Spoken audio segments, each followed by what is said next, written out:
Thank you. Lakshmikantha Rao గారు.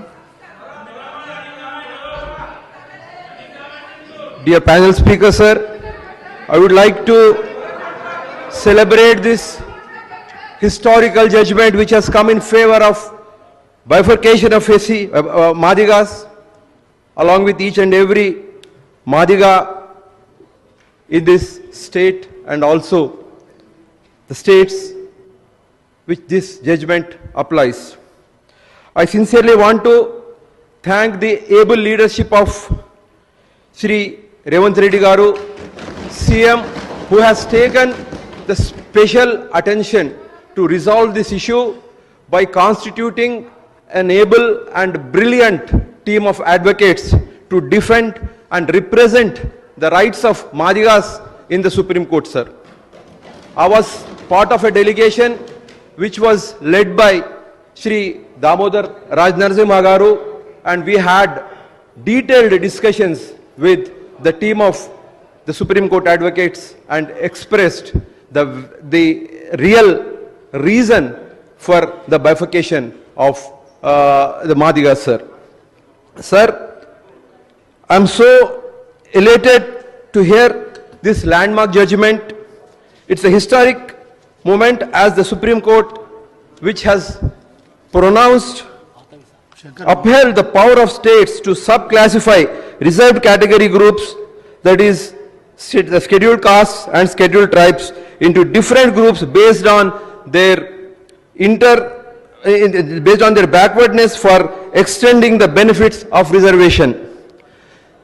This historical movement brings a complete transformation in the history and lives of Madigas in this state. And sir, this is a moment to celebrate by each and every individual who believes in transformation and welfare of the poor and downtrodden. Unfortunately, this message has not gone well with the opposition, the principal opposition, BRS and TRS. I personally, మా సబితమ్మ గారికి మరియు నిలబడేటువంటి సహోదరుమణులకు నేను బతిమలాడుతున్నా, అమ్మ ఈరోజు ప్రతి మాదిగ బిడ్డ ఎంతో సంబరాలు చేసుకున్నటువంటి ఈ సమయంలో మీరు ఇలా నిలబడడం చాలా బాధ కలిగిస్తుంది. అయితే మీకు మాపై సానుభూతి లేదు అని కాదు, మీకు సానుభూతి ఉన్నప్పటికీ మీరు అలా నిలబడడం వల్ల మీరు ఏదో ప్రొటెస్ట్ చేస్తూ ఉన్నారు, మాదిగలకు మంచిగా జరగడంలో మీరు వ్యతిరేకిస్తున్నారు, మాదిగలకు సంబరాలలో మీరు అడ్డం తగులుతున్నారని చెప్పేసి ఒక సంకేతం ప్రజలలో వెళ్తుంది. కాబట్టి మీకు నేను దండం పెట్టి అడుగుతున్నా, కోరుకుంటున్నా, దయచేసి మీరు కూర్చోండి అక్క, 2 నిమిషాల కోసం కూర్చోండి అక్క. నేను ఒక విషయం చెప్తాను, మీరు 5 సంవత్సరాల వరకు 5 సంవత్సరాలు ఒక్క మహిళా ముఖ్యమంత్రి, ఒక్క మహిళా మంత్రిని క్యాబినెట్ లో తీసుకున్నటువంటి ఆ పార్టీ వాళ్ళు చెప్పిన దానికి మీరు ఈరోజు మహిళా సాధికార గురించి, మహిళా హక్కుల గురించి మాట్లాడుతున్నారంటే అది సిగ్గుచేటు, అది ఏదో వాళ్ళు డ్రామా ఆడుతున్నారు. That is a hypocrisy. దయచేసి మీరు దాన్ని పట్టించుకోకండి. మీరు ఎంతన్నా కూడా మా వాళ్ళు, దయచేసి మీరు ఈ విషయంలో నా యొక్క అభ్యర్థనను గౌరవించండి.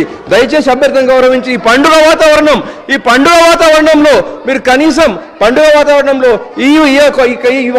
వాళ్ళు చేసినటువంటి, అమ్మా ఒక్క విషయం చెప్తా ఉన్నా, వాళ్ళు ఎవరు లేరు ఈ విషయము. నేను ఈ విషయం చెప్పాలనో చెప్పొద్దు అని చెప్పేసి అనుకుంటా ఉంటుంటే, ఇప్పుడు ఈ విషయం చూడగానే ఈరోజు ముఖ్యమంత్రి గారు కానీ మనమందరం కానీ ప్రతిపక్ష నాయకుడు వస్తలేడు అంటున్నారు. ప్రతిపక్ష నాయకుడు రాకపోవడానికి ముఖ్య కారణం ఏంటంటే, ఈ ప్రజాప్రభుత్వంలో రేవంత్ రెడ్డి గారి అధ్యక్షతన అక్కడ కూర్చున్నది ఒక దళితుడు. అక్కడ కూర్చుంది ఒక దళితుడు కాబట్టి దొరగా కూర్చోవడానికి ఇష్టపడతలేడు. దొరకీడ కూర్చోవాలంటే ఆయనకు అవమానం కలుగుతుందని చెప్పేసి ఈ రోజు ఆ దొర వస్తలేడు. ఈ రోజు ఒక మాదిగోని బతుకు మంచిగా ఏంటంటే, మీరు ప్రతిపక్షంలో ఉన్నటువంటి మీరు ప్రతిపక్షంలో ఓర్వలేక బయటకు వెళ్ళిపోయినరు. ఈ విషయమైనా మీరు అర్థం చేసుకోండి. ఒక మాదిగా బిడ్డ సభాధ్యక్షుడు అయినందువల్ల ఈ రోజు ఆ దొర ఈ రోజు రాలేకపోతున్నాడు, అవమానం చేస్తున్నాడు. ఈయన ఆ మాదిగా బిడ్డ ఆ స్టేట్ మీద, ఆ సీట్ మీద అధ్యక్షుడిగా కూర్చున్నంత కాలం ఈ ప్రతిపక్ష నాయకుడు రాడనే విషయము నేను రాసిస్తున్నా. మీరు రాసుకొని పెట్టుకోండి. కేసీఆర్ గారు మన ప్రతిపక్ష నాయకుడుగా రాడు. ఏ రోజైతే ఈ ప్రజాప్రభుత్వం ఈ మాదిగా మాల మరి బడుగు వర్గాలకు న్యాయం చేసుకుంటూ ఉంటుండే ఆ బెంచెస్ అట్లనే ఖాళీ ఉంటాయి. ఈ ప్రజలు గమనించాలని చెప్పేసి మనవి చేస్తూ మరి ఒకసారి నేను ఈ ప్రజాప్రభుత్వం ప్రజలకు మేలు చేసే ప్రభుత్వం మాదిగా కుటుంబ సభ్యుల తరపు నుంచి మాదిగా కమ్యూనిటీ నుంచి ధన్యవాదాలు తెలియజేస్తున్నా. ధన్యవాదాలు అధ్యక్ష.